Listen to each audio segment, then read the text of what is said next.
Boa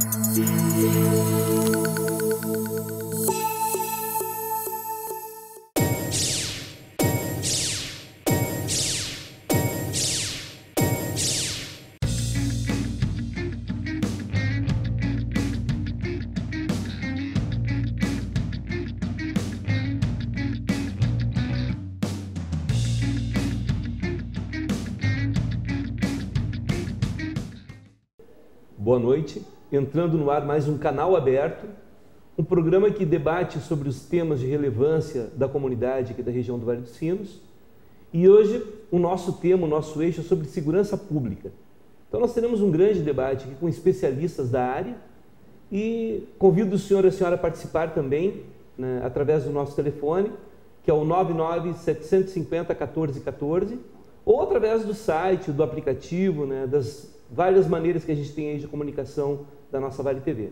Nós temos hoje, para discutir a questão da segurança pública, o professor Eduardo Pazinato, que ele é professor da Faculdade de Direito de Santa Maria, o também professor Ricardo Coelho, que é também especialista e é advogado e é professor da FADISMA, Faculdade de Direito de Santa Maria, e o nosso tenente-coronel, senhor Márcio Huberti Moreira, tenente-coronel, comandante aqui do 3º Batalhão da Polícia Militar. Então, iniciando esse tema tão relevante nos nossos dias, em que há um clamor da população em relação à segurança pública, nós temos uma preocupação muito grande em debater esse tema, em trazer informações relevantes para a comunidade, informações que talvez o senhor e a senhora que estão em casa talvez não saibam do que está acontecendo com a segurança pública, né? E lembrando um princípio da administração pública, que é satisfazer os inesgotáveis desejos da população com escassos recursos. Afinal de contas, o nosso cobertor está cada vez mais curto, né? As prefeituras, o Estado, a União com menos recursos para investir em segurança pública, e a demanda urgente que nós temos em relação à drogadição, o problema do crack, a questão do assalto a banco e todas essas mazelas aí que a violência tem perpetrado diante da comunidade, diante da população das nossas cidades. Eu gostaria de iniciar perguntando então ao nosso comandante, Tenente Coronel Huberti, a situação da segurança pública em Novo Hamburgo aqui na região, né? Essa responsabilidade que o 3º BPM tem dessa região aqui do Vale dos Sinos. O que houve de avanços, né? O que nós tivemos de avanços nos últimos tempos e como estão os números da segurança pública, se eles são favoráveis ou se há um aumento de algumas áreas, da violência em algumas áreas aqui no município. Boa noite, é um prazer estar aqui, né, com os companheiros, com os colegas aqui, para tratar desse assunto tão polêmico, né, que é a segurança pública e que tanto aflige a toda a comunidade do país e em especial agora a questão de Novo Hamburgo. A Brigada Militar ela vem trabalhando já há 3 anos com uma ferramenta chamada Avante, né? Ela escolheu indicadores de criminalidade e cada unidade, cada batalhão tem a responsabilidade de tentar reduzir então esses indicadores para que cada vez mais tenhamos não só a sensação de segurança, como a segurança propriamente dita, né? E Novo Hamburgo, graças a Deus, e não só a Deus, mas ao trabalho, né, efetivamente feito desde o início então desse projeto, tem conseguido um avanço no sentido da redução desses indicadores de criminalidade. Eu até pedi para fazer um comparativo de um período curto, só para a gente ter alguma noção. O ano passado, de 1º de janeiro de 2016 até o dia de hoje, 16 e 17, fazendo essa comparação, nós conseguimos ter uma redução em 4 indicadores já, que são indicadores problemáticos e que trazem transtornos bem grandes para toda a comunidade, que seriam o roubo de pedestres, que é um problema que atinge todo mundo, não tem hora, não tem local, não tem público específico. O roubo também a estabelecimentos comerciais, de ensino, bancários, e o furto de veículos. Então, esses 3 indicadores nós já conseguimos reduzir num comparativo do mesmo período do ano passado, né, de janeiro a final de abril. E agora estamos trabalhando ainda para tentar reduzir, e bem próximo da redução dos outros 5 indicadores, 4 indicadores que nós temos dentro das prioridades do nosso batalhão, né? Então mas logicamente que todo mundo sabe que existe um efetivo aquém do necessário, que existe um investimento aquém do necessário, mas a gente está se valendo da tecnologia, da gestão, dos usos da melhor maneira possível, dos recursos humanos e materiais que nós temos para poder fazer, então, a partir dos indicadores, dos números, né, que nos são dados através da estatística, fazer uma análise criminal, entender por que o crime acontece, de que maneira que ele acontece, por que é naquele local, por que ele migra, por que aquele perfil de vítima, qual é o perfil do próprio criminoso e em cima disso buscar solucionar, não digo, porque sim, talvez não tenha solução, mas minimizar então para a sociedade, que é quem no final das contas recebe. A única questão que eu queria deixar pautado, para talvez a gente discutir, é a questão de que polícia, né? Eu até vinha falando com os colegas ali, seja Brigada Militar, Guarda Municipal, Polícia Civil, agente público, polícia, ele trabalha a ponta de iceberg, né? O problema que faz existir a criminalidade, que faz existir ter a necessidade da ação policial, ela está na base social da sociedade, né? do Estado, do município. E se a gente não resolver isso, a gente não vai ter segurança pública. Perfeito. A Brigada Militar, ou a Guarda Municipal, a Polícia Civil, ninguém consegue fazer isso porque é um trabalho desumano, sobre-humano, digamos assim, né? É muita carga para pouco recurso humano e material. Perfeito. Então a gente precisa ter um trabalho e, além disso, as pessoas que são presas pela Brigada, pela Polícia Civil e pela Guarda Municipal permanecerem presas, né? Sim, também. Na realidade, uma coisa que o senhor falou que é muito importante é essa questão do diagnóstico, né? O diagnóstico da sociedade. E nesse sentido, nós tivemos uma inovação aqui no município, a partir de um aporte de recursos que veio por intermédio do Banco Interamericano de Desenvolvimento, né? Que, por sua vez, houve uma contratação de um serviço específico para falar sobre esse serviço, que é o Observatório da Segurança Cidadã de Novo Hamburgo. Nós temos aqui também o professor Eduardo Pazinato, que vai dar uma explanação também a respeito desses números. O que efetivamente trabalha esse Observatório da Segurança Cidadã de Novo Hamburgo, professor?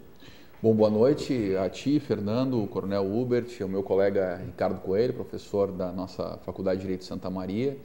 É uma alegria retornar ao Vale dos Sinos, a Novo Hamburgo, e também te ter como âncora de um novo programa que fomenta o debate público, o esclarecimento, o empoderamento do telespectador, do cidadão e da cidadã hamburguense em relação a temas tão relevantes como esse da segurança pública. De fato, nós tivemos uma experiência muito produtiva com o município, quando em agosto de 2015 demos início à implantação do Observatório da Segurança Cidadã, um dos projetos que compõem o Programa Municipal de Desenvolvimento Integrado, um programa cofinanciado pelo município e pelo Banco Interamericano de Desenvolvimento. E até outubro do ano passado, de 2016, nós mantivemos, né, uma equipe multiprofissional aqui da faculdade, pesquisadores, pesquisadoras com formação justamente nessa área que o coronel levantava como uma prioridade, que é a questão da gestão da informação, da análise criminal, da construção de indicadores de monitoramento e avaliação. E contribuímos, então, com as demais agências de segurança pública e justiça criminal do município, com o aprimoramento da capacidade de gestão integrada, né, do município na sua relação com o Estado, do município na sua relação com a União e, obviamente, do município na sua relação com a sociedade civil.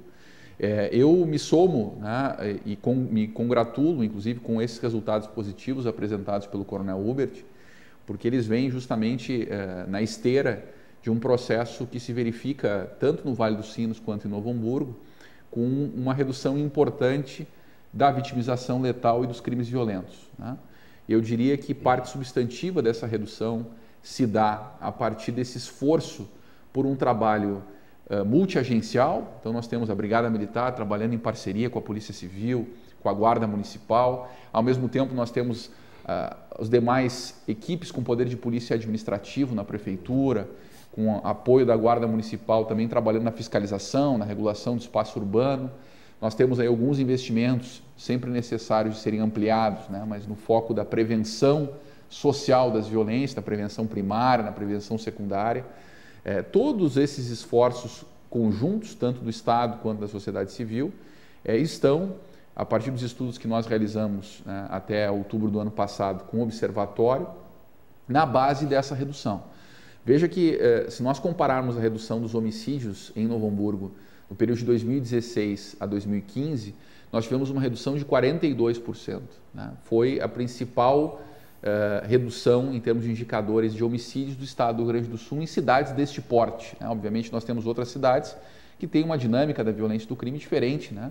De cidades metropolitanas e do Vale dos Sinos, como Novo Hamburgo.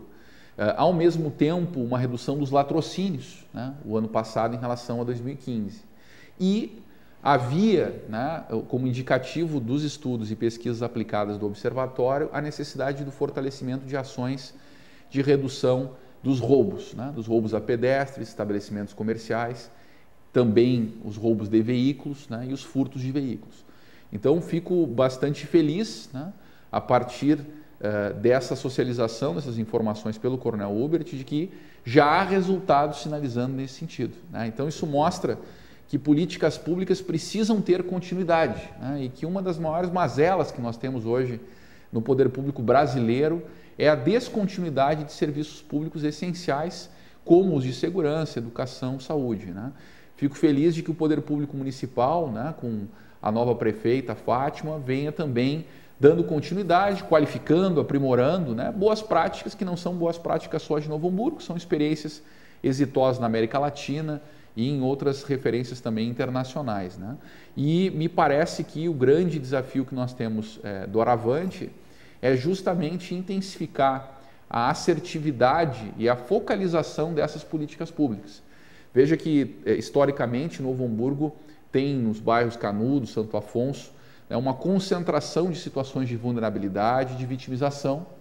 E nos últimos períodos, sobretudo nos últimos 5 anos, os bairros Kefas-Dil também vêm conquistando uma centralidade territorial aí. Né? Então, na medida que a gente consegue focalizar, identificar os fatores de risco, né? Trabalhar com a dimensão da redução da circulação ilegal de armas, com políticas de atenção ao usuário problemático de drogas, né? Todas as dimensões essas que envolvem a polícia, mas são muito maiores do que uma atribuição policial, como disse o coronel, quer dizer, segurança também é coisa de polícia, mas não só, né? Me parece que esse é um futuro promissor aí para o aprofundamento dessa redução das violências e crimes na cidade e na região. Antes de entrar nesse tema específico, que é essa questão desses locais de adensamento populacional, que é a Vila Kefas, Vila Dil, bairro Santo Afonso e bairro Canudos, que é o maior bairro de Novo Hamburgo, né? Eu gostaria de perguntar para o doutor Ricardo Coelho essa questão orçamentária mesmo, né? E essa questão que tu pontuou muito bem também, essa questão da continuidade dos programas, das boas práticas, né? Que às vezes são interrompidas por uma nova administração que não tem uma conexão com esse tipo de trabalho, com esse tipo de visão, né? Até porque nós acreditamos que a gente precisa tratar desses assuntos de maneira intersetorial. Então, tu tem que trabalhar a questão lá também do desenvolvimento urbano, também da educação, também da saúde, né? É um conjunto de fatores que vai diminuindo esses índices de violência que a gente observa nos municípios brasileiros. E aí eu queria perguntar para o senhor o seguinte, doutor Ricardo. Essa questão da corrupção, né? Daqui a pouco assim, essa empresa não nos interessa mais, essa prática não nos interessa mais, né? Às vezes até por interesse escuso, por aquelas forças que a gente não vê muito bem, mas a gente sabe que atuam, né, nos governos, né? Sendo que o governo muitas vezes ele é só o único responsabilizado. Muitas vezes o governo é responsabilizado e o empresário que foi lá e que ofereceu a propina, o suborno, ele sai ileso, né? Um caso desse é a questão da JBS, aí que o rapaz está lá, os batistas estão lá nos Estados Unidos, aí não, né? Provavelmente não vão sofrer, né, nenhuma punição. Como é que o senhor vê essa questão?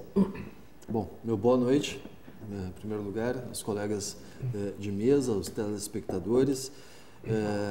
Agradeço o convite. Quero agregar a pauta já proposta justamente que enfrenta, né, esse tema que de fato é um tema dos mais preocupantes, porque atinge diretamente o cidadão no seu dia a dia, né, coloca em risco o bem mais precioso, que é a vida, né? Não só o patrimônio, mas hoje a nossa preocupação, até o patrimônio já ficou em segundo lugar, nós estamos mais preocupados com a vida do que com o próprio patrimônio. E a questão da corrupção, certamente que tem uma implicação nas políticas de governo, né?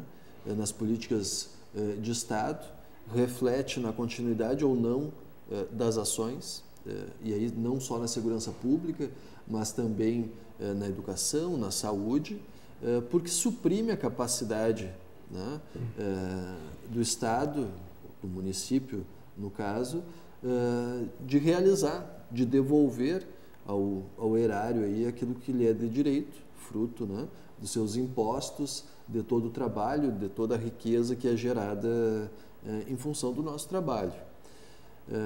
Bom, e aí entra a questão do onde é que reflete isso? Nós temos programas hoje, não só na área de política, mas na saúde, na educação, muito ligados à gestão do momento, né? Nós não temos, então, uma política de Estado para dizer o que exatamente vai ser feito num setor, segmentar isto, para que haja a continuidade, né? A outra questão em relação às empresas, né, que participam desse processo, como bem sabemos, está sendo veiculado amplamente aí pela mídia em geral, nos processos licitatórios, nas prestações de serviço, e isso tem muito a ver com o que era para ser meramente contrato e prestação de serviço, acaba virando sinônimo de política também, né? Quem que vai prestar o serviço, se é o melhor para prestar o serviço, ou se não é o melhor, quem vai entrar, quem vai ser parceiro do poder público, e aí entra todas as questões de integridade corporativa, entra a questão de melhores projetos, qual é o melhor projeto para atender o cidadão. Bom, é bastante coisa. A exemplo, como tu citaste, da JBS, né? Recentemente foi feito um acordo aí, onde se percebeu casos graves de corrupção, né, com pagamentos de propina, isso de uma forma institucionalizada no país, e essa cultura, vamos chamar assim, que é a cultura da propina, né, que para tudo tem que ter a propina para poder acontecer, ela vem de uma forma ou de outra, criando aí, integrando a base negocial, né? Todos os negócios partem num pressuposto de que algum benefício espúrio vai acontecer. Bom, isso vai refletir na capacidade do Estado sempre, e depois eu tenho alguns dados para trazer também a respeito dessas questões aí, e de como isso vai repercutir.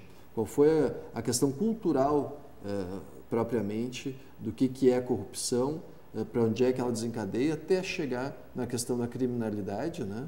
Que é o problema que a gente vai discutir aqui hoje. Perfeito. Enfim.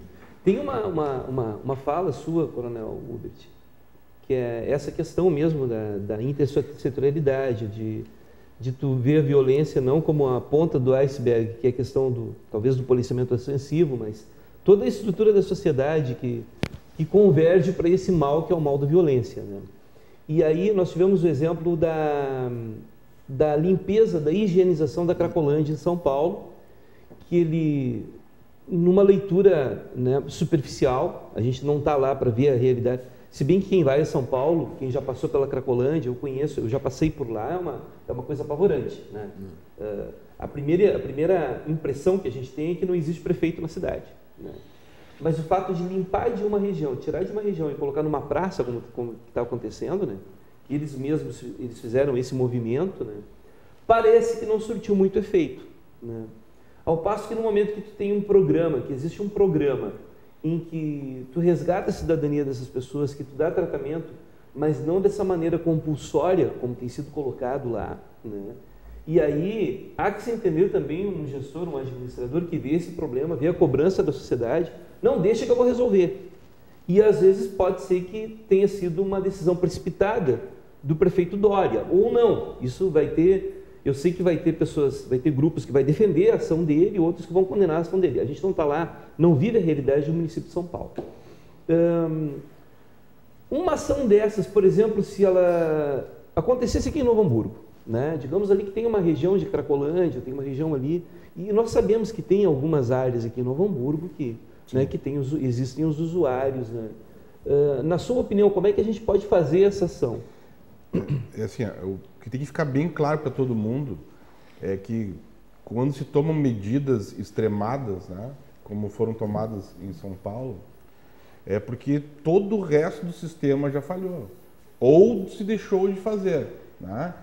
Eu tenho certeza, e esse é um grande problema aqui, o que eu vou falar as pessoas não vão gostar de ouvir, geralmente ninguém gosta de ouvir crítica, né? Mas sim, a nossa sociedade, infelizmente, é uma sociedade hipócrita, é uma sociedade demagoga. Possivelmente, grande parte das pessoas que hoje criticam são as que cobravam algum procedimento, alguma coisa. E cada gestor tem a sua metodologia, tem a sua forma.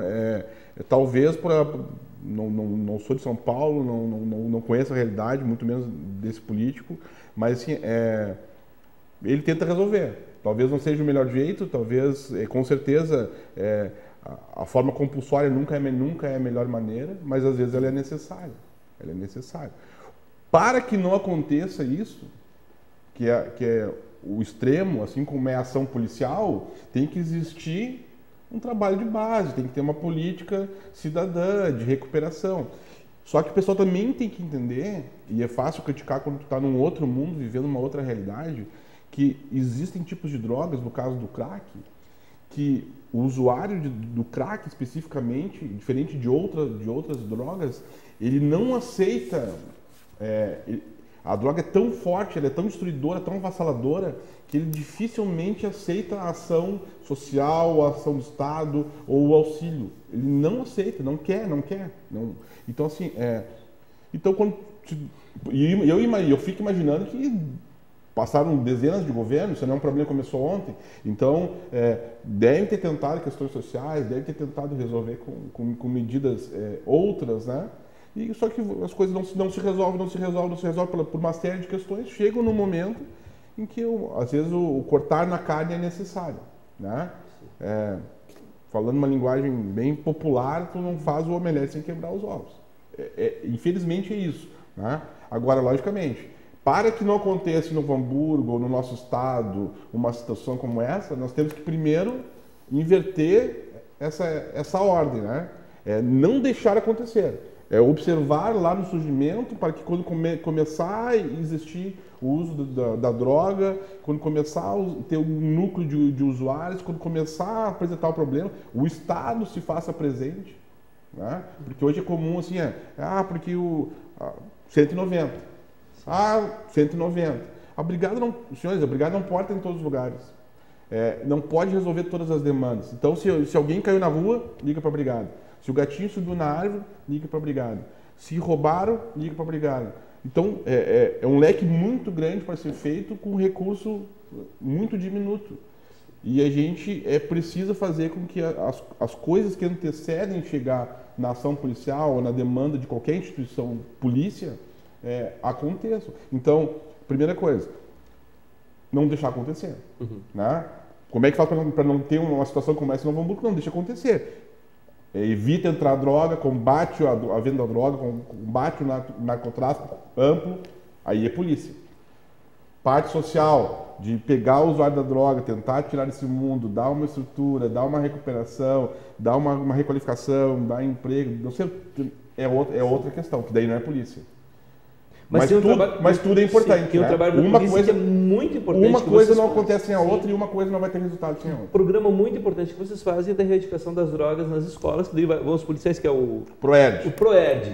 O PROERD é um programa fantástico, porque ali tudo. A brigada já entendeu há algum tempo que a gente trabalha só na consequência, não resolve nada. Né? Então a gente busca trabalhar na base dos problemas e o PROERD é um exemplo, assim como o Policial Mirim, Bombeiro Mirim, são programas, né, que tu busca trabalhar na prevenção, lá com com o jovem na tenra idade, ensinando para ele o problema da droga, para que ele não faça uso, para que ele não se deixe envolver. E isso tem tirado... E todo lado simbólico, ele sai com um diploma. E isso tem tirado, formado, efetivamente tem Sim. tirado, né? Atinge um público muito grande, são milhares de crianças todo ano no nosso estado, que pelo menos, se fizerem a aproximação ou uso de droga um dia, não farão por não ter tido conhecimento. Né? Farão pelo uso do livre-arbítrio ou por outras questões que a gente não tem como gerir, que é o local onde está, o meio social, etc. Mas da parte policial, eles têm todo o acompanhamento, assessoramento e a instrução para que efetivamente, isso é prevenção, né? E isso também é um mecanismo para que a gente não chegue numa medida extrema lá no futuro, né? Professor Eduardo Pazinato, esses eixos que a gente coloca assim, em relação ao combate à violência, e além da questão do policiamento, essa questão do desenvolvimento social, a questão do planejamento urbano, as questões de regularização fundiária, por exemplo.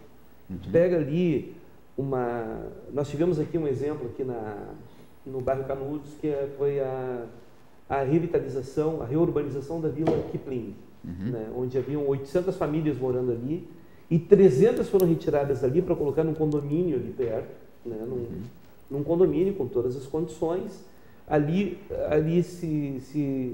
quando se conseguiu fazer esse desadensamento, né, essa diminuição daquela população daquele local ali, foi possível abrir mais ruas, dar mais condições de habitabilidade naquele local ali.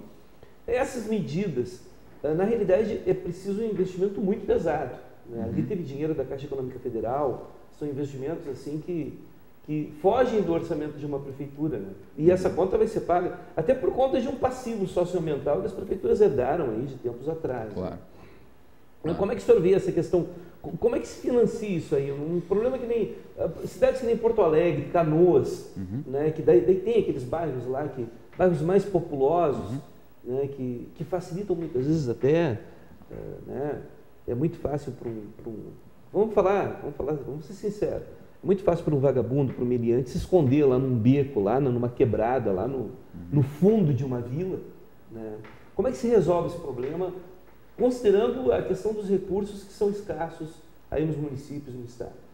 Eu acho que esse teu questionamento, Fernando, digamos, a grande pergunta, né, que deveria orientar a tomada de decisão dos gestores públicos em diferentes níveis, né? Infelizmente, há um elemento cultural na linha do que o meu colega, o professor Ricardo Coelho, aponta, que se relaciona justamente com esta cultura da grenalização, né? Nós temos isso muito arraigado na nossa formação social, histórica no Rio Grande do Sul, né? Quer dizer, a gente termina todos os temas na dicotomia, né? Ou é preto ou é branco, é Grêmio ou é Inter, é o partido A ou o partido B. Maragato Chimango. Maragato Chimango, quer dizer, também é um elemento importante até da nossa identidade, mas que quando radicalizado, ele produz efeitos absolutamente negativos, né? Um deles é partidarizar políticas públicas. As políticas públicas não deveriam ter partido, né? As políticas públicas não são do partido A ou B, não são afetas ao gremista ou ao colorado, né? Ou ao Novo Hamburgo, né? Elas são políticas públicas que, como tal, deveriam carregar no seu conceito e na sua prática uma política de Estado. E nesse sentido é que nós precisamos trabalhar buscando referências nacionais e internacionais, e aí na sequência eu aprofundo um pouco mais na esteira do teu questionamento, como fazer isso, né? Perfeito. Nós vamos dar uma chamada então para os nossos apoiadores culturais. Em breve retornamos com o canal aberto.